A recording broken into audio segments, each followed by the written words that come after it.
yang itu dan saya terima kasih efektif.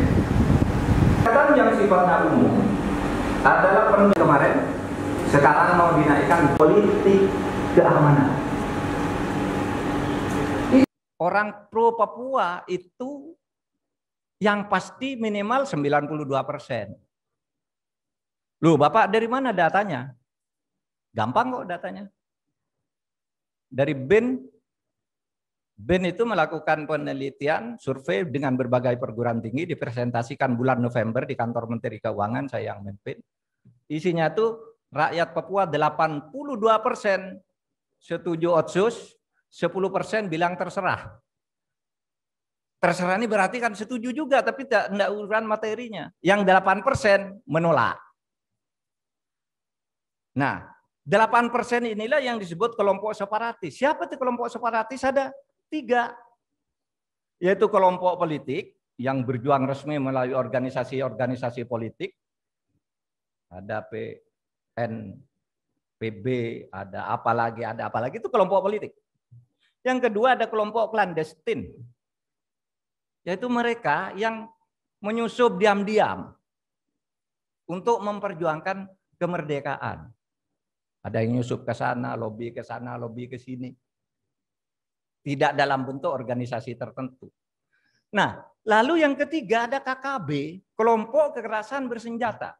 Kebijakan pemerintah terhadap kelompok separatis ini, yang politik dan klandestin itu diajak dialog.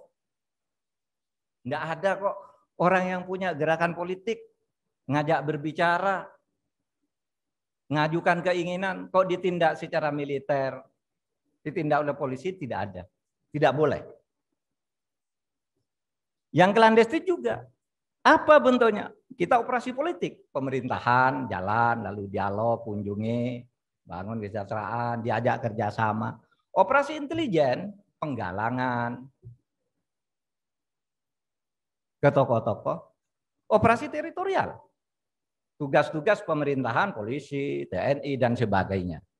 Nah, adapun terhadap yang kelompok kecil ini, yang dari 80, ya dari 8% sisanya dalam angka imajinasi tadi, tentu yang terbesar politik klandestin. Lalu ada sedikit yang namanya KKB.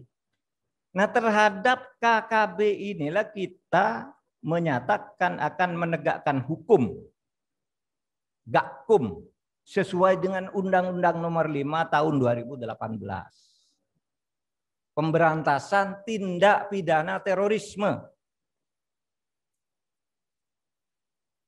Kenapa? Karena mereka melakukan tindakan teror. Apa sih? Tindakan teror itu unsurnya, satu, melakukan tindakan kekerasan yang sifatnya masif, korbannya warga sivil, fasilitas umum, objek vital, dan dengan latar belakang ideologi politik keamanan. Ini yang dilakukan itu. Sehingga dengan demikian, kalau kita menyebut kita akan melakukan pemberlakuan undang-undang teror dan mengklasifikasi sebagai teroris, itu hanya dikaitkan dengan nama kelompok. Bukan dengan nama Papua. Nama pemimpin siapa? Kita anggap teroris adalah KKB Kagoya. Kita anggap teroris KKB Lekaga. Yang menurut berita terakhir ini sudah terjebet, bergabung dengan lain dan menawarkan dialog. Sejak dulu kita juga ngajak dialog. Kirim surat katanya agar pemerintah berdialog dengan sejak dulu kita dialog maunya. Ya, jadi KKB itu bukan Papua, tapi nama Kagoya, nama Lekaga, nama militer Murib. Itu yang jelas-jelas nantang. Yang lain itu, yang politik klandestin, mari kita dialog. Karena kita sudah punya konstitusional, posisi konstitusional yang tidak bisa digoyahkan kalau posisi konstitusional. Jadi kalau melihat semangatnya Pak Jokowi ini untuk segera membereskan Papua, ini luar biasa. Dengan segala risiko beliau diambil. Apa ada sih kepala pemerintahan, kepala negara yang ke Papua sampai dengan saat ini lebih dari 17 kali?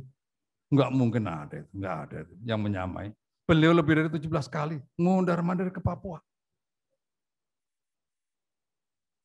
Karena apa? Semangatnya untuk menyelesaikan Papua itu yang luar biasa, teman-teman sekalian.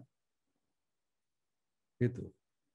Jadi mohon ini dipahami dengan baik bahwa pemerintahan sekarang betul-betul ingin Papua harus segera diberesin. Saya setuju bahwa penyelesaian ini harus dilakukan secara dialogis. Kita berbicara. Saya tidak setuju kalau misalnya penyelesaian digunakan secara kekerasan. Nah, tapi kalau misalnya dari sana sudah melakukan kekerasan, KKB itu, atau misalnya kelompok-kelompok tadi yang disebut oleh Pak Menko atau Pak Boy Refli, sudah menggunakan kekerasan, lawan dengan kekerasan. Tidak ada jalan lain, tidak bisa dengan kesejahteraan. Ya. Nah, ini yang perlu digarisbawahi. Kedua, Bapak Ibu sekalian, yang saya harapkan adalah kita membangun Papua bukan untuk mengatakan kepada dunia bahwa Indonesia melakukan sesuatu untuk Papua. Bukan. Kita membangun Papua karena kita tahu bahwa Papua adalah bagian dari Indonesia. Dan bagian dari Indonesia merupakan kewajiban bagi kita Indonesia untuk kita bangun. Saya harus katakan Bapak Ibu bahwa persoalan Papua adalah juga bagian dari persoalan gereja-gereja di Indonesia. Di PGI itu sudah puluhan tahun ada Des Papua dan sekarang sudah ditingkatkan menjadi Komisi Papua.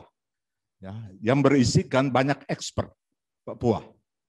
Dan saya pikir kita ini keterbukaan yang luar biasa dan kami berharap ke depan kita bisa membangun serial percakapan tentang Papua sehingga kita bisa melihat pendekatan-pendekatan yang efektif untuk membangun dialog.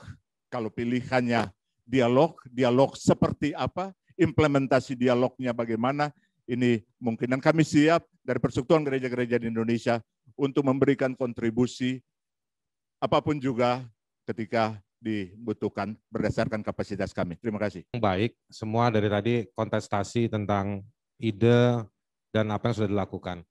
Saya cuma pengen sedikit menyelipkan Pak Mahfud. Tadi sudah banyak juga poin dari Pak Muldoko, KSP. Saya ingin ada perhatian dua hal. Satu kepada pengungsi di Ilaga, di Duga, di Intan Jaya. Nah, balik ke soal poin pengungsi, saya berharap ada perhatian khusus soal itu. Saya sebetulnya suka antara bingung dan kesian, tapi juga gimana ya. Tadi Pak Mahfud menyampaikan nih berapa triliun, tapi sebetulnya memang kapasitas, teknologi, SDM untuk menyerap itu nggak bisa dilempar begitu aja dari Jakarta. Perlu ada pendalaman. Jadi mesti bisa masuk tuh Pak di mana di program afirmasi itu. Jadi bukan sekedar uangnya, programnya, tetapi juga SDM-nya. Sekarang ini sudah 58 tahun, Pak Mahfud, Bapak Ibu sekalian. Kalau itu persoalan seperti tadi yang kita sepakati semua, bahwa sudah final, Papua adalah NKRI, tidak ada masalah sampai sekarang. Apalagi ini generasi baru gitu kan. Tetapi kita harus sadar bahwa ini ada persoalan yang sangat mendasar. Saya mau sampaikan begini Pak, bahwa kita punya komitmen dalam ruangan ini, bahwa orang-orang yang tercatat dalam konteks memperjuangkan negara kesatuan Republik Indonesia, mari kita bersatu, kami satukan persepsi kita agar narasi dan diksi yang dibangun untuk menghadapi tantangan-tantangan yang katanya kelompok kecil, Koman lah, Beni Wenda kecil, tetapi kok kita gelisah sekali Pak. Kenapa kita harus gelisah negara begini besar?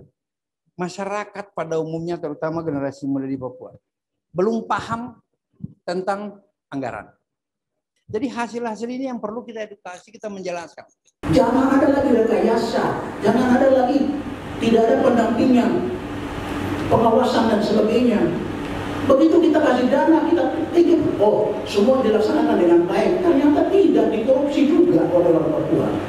Begitu dalam Surat Papua, kita bertanya, kenapa orang Aceh, orang Jawa, orang Kalimantan segala macam korupsi kok ditangkap? Kok di Papua tidak ada apa-apa selama 20 tahun ini?